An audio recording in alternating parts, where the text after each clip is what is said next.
আলী আমাকে 25 তারিখের মধ্যে মেরে ফেলতে চেয়েছিল।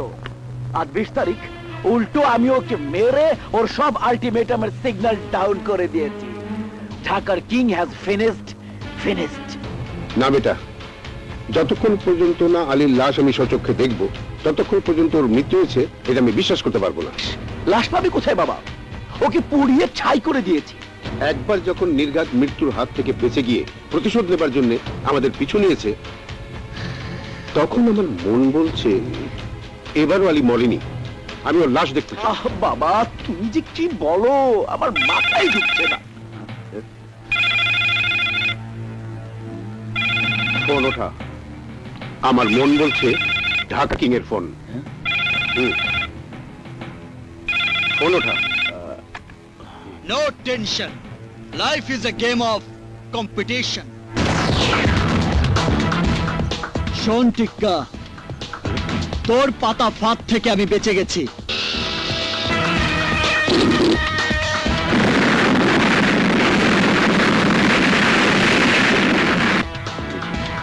কিন্তু তুই আমার আলটিমেটাম থেকে বাঁচতে পারবি না। 25 তারিখ তোর জীবনের শেষ দিন।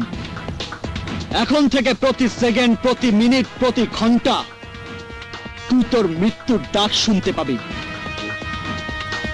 No tension, life is a game of competition. Competition করতে চাস তো সামনে আয় কাপুরুষ। আড়ালে লুকিয়ে থেকে শিয়াল ও সিংহকে মারতে পারে, এই টিক্কা হচ্ছে সিংহ।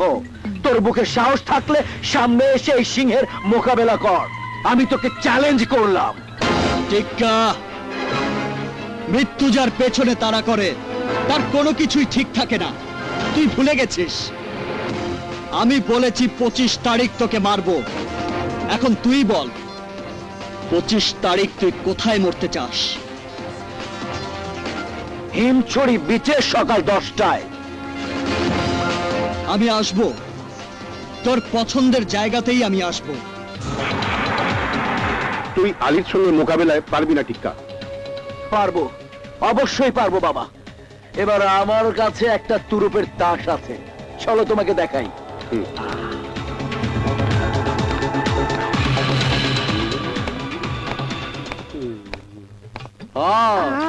এইবার হবে ফাইনাল খেলা।